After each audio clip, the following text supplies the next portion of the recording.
ஒரு வீட்டில் லவீப் எனப்படும் சிறுவன் ஒருவன் இருந்தான். அவனுக்கு இனிப்பு சுவையுள்ள உணவுகள் ரொம்ப பிடிக்கும்.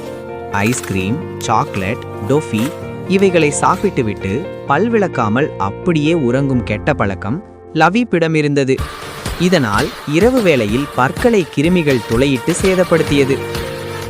ஒரு நாள் காலை விடிந்தது. சூரியன் உதித்தது. சேவல் கூவியது. லவீப் எழுந்து உணவு உண்ணச் சென்றான். அப்போது லவீப்பிற்கு பல்வலி ஏற்பட்டது. பல்வைத்தியர் பல்லை பார்த்துவிட்டு தினமும் பல் விளங்கும்படி கூறினார். லபீப் தினமும் பல் விளக்கினான். இதனால் கிருமிகள் அழிந்தன. அதனால் உணவுகளை சந்தோஷமாக உண்டான். லபீப் சந்தோஷமாக அவனின் அப்பாவுடன் விளையாடினான். இரவில் நிம்மதியாக தூங்கினான்.